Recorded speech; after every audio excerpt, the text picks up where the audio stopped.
2018, 2013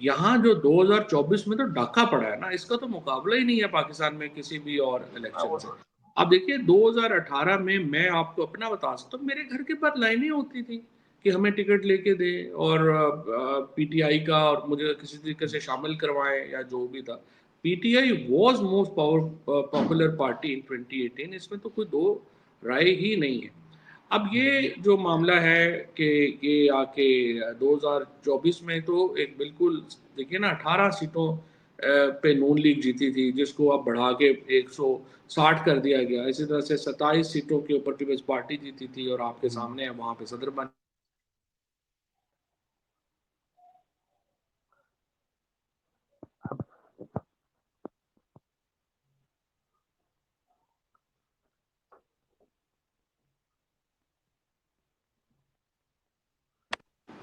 فوج جو ہے مڈل کلاس کا سب سے آرگنائز گروپ ہے، اور وہ بھی اسی لیے عمران خان کی بہت سپورٹ ہے.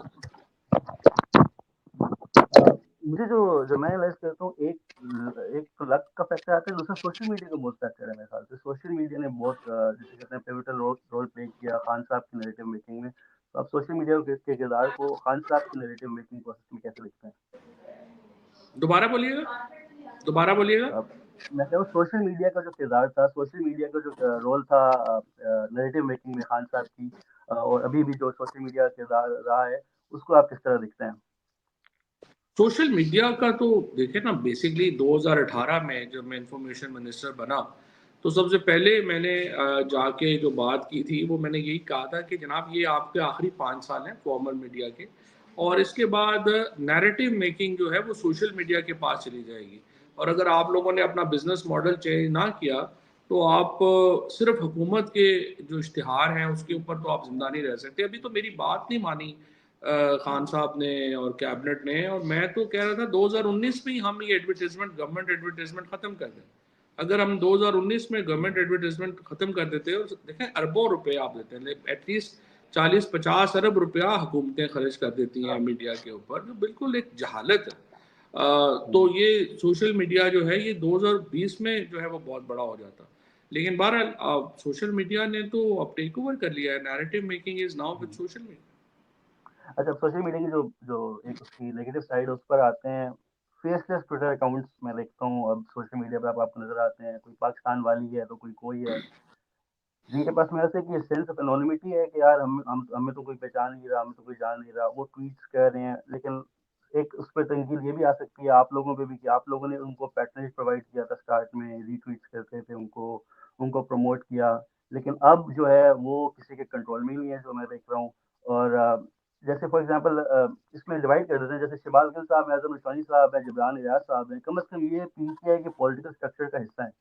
ان کو اکاؤنٹیبل ٹھہرایا جا سکتا ہے، ان کو رسپانسبل ٹھہرایا جا سکتا ہے. اب جو لوگ پولیٹیکل اسٹرکچر کا حصہ ہی نہیں ہے ایک آرگنائزیشن کا، وہ بیٹھ کے اپنا بیانی پروموٹ کرتے ہیں، اسٹیبلشمنٹ سمجھتی ہے جی یہ پی ٹی آئی بیک میں.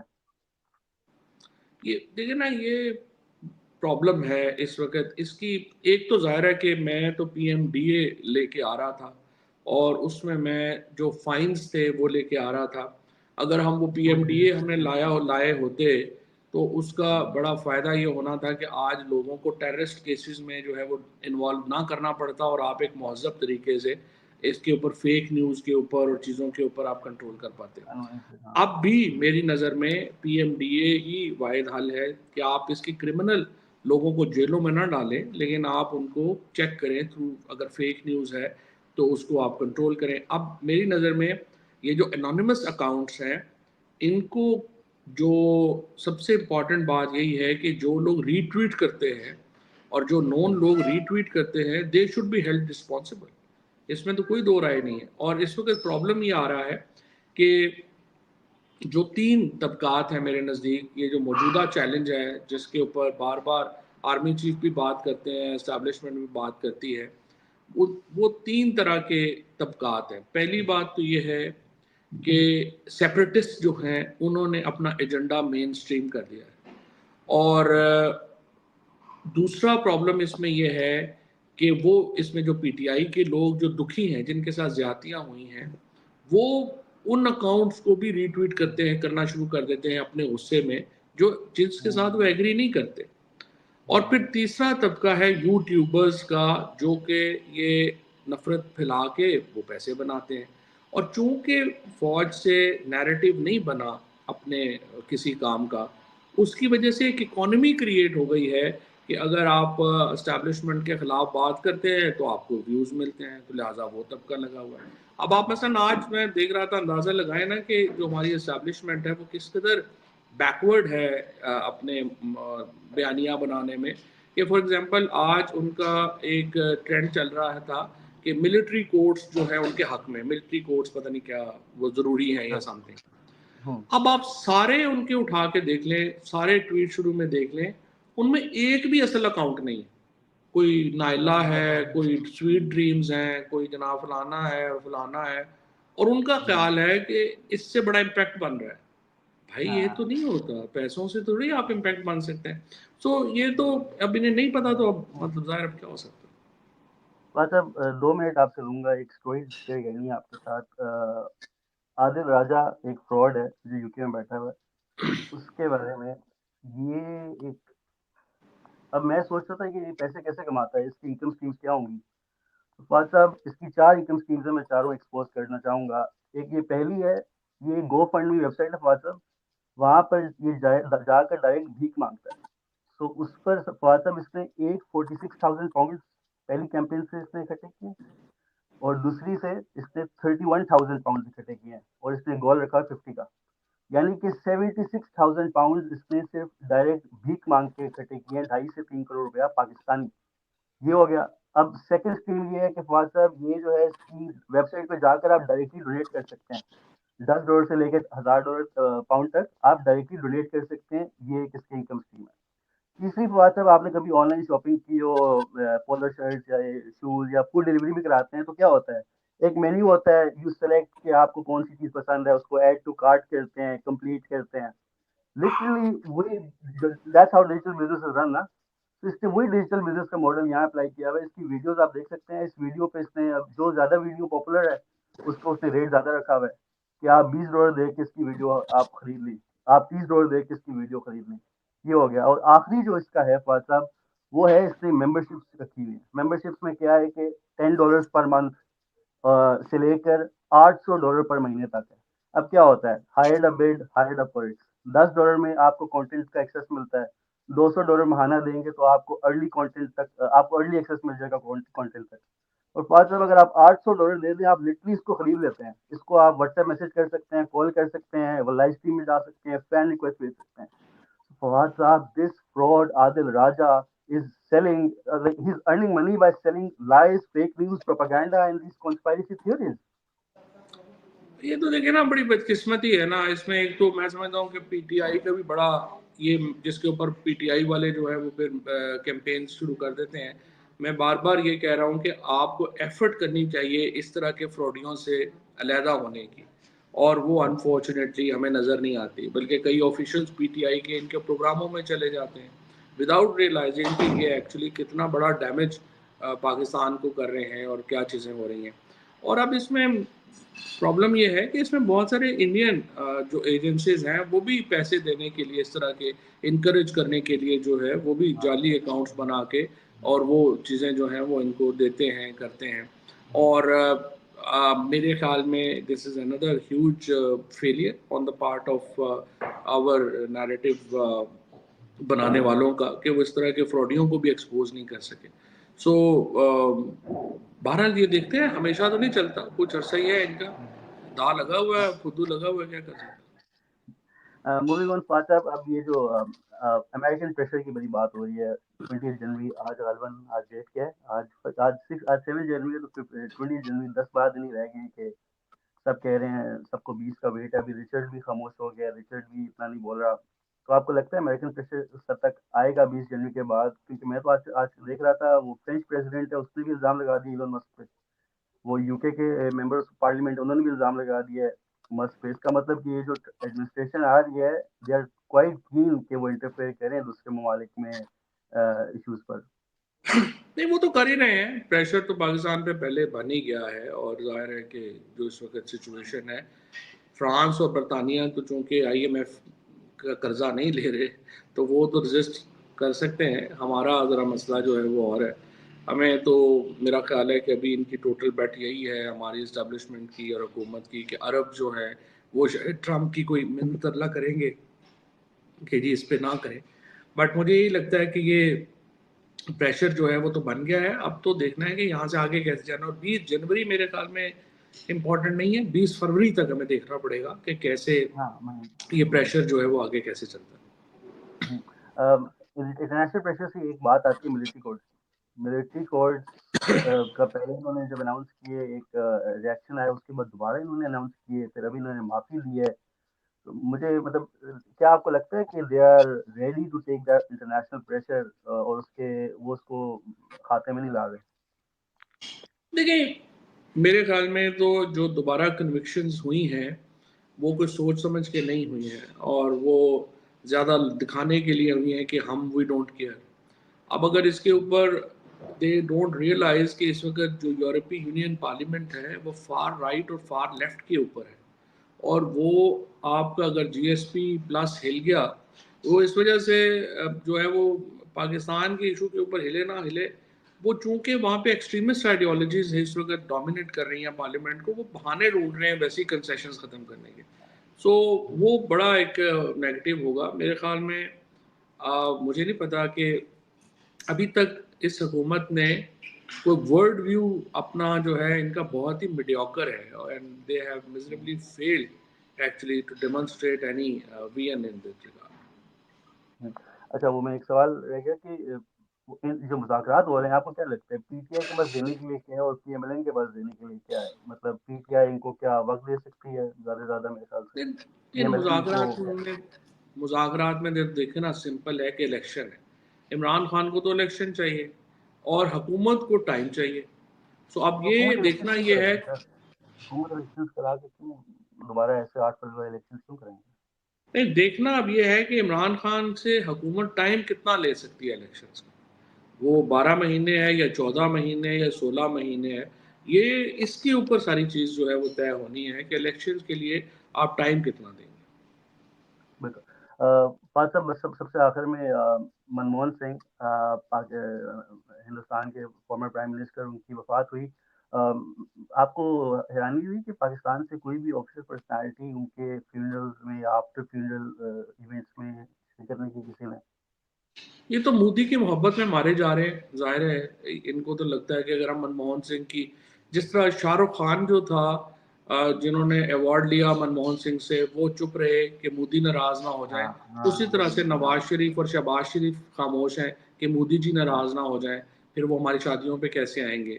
اور ظاہر Manmohan Singh was son of the soil, one of the greatest I would say Indian, جو کہ ہماری ریجن سے جیلم سے تھے وہ. تو ظاہر ہے کہ بٹ ویری انفارچونیٹ کہ یہ مودی کو خوش کرنے کے لیے اس ایکسٹینٹ پہ گئے. بہت شکریہ.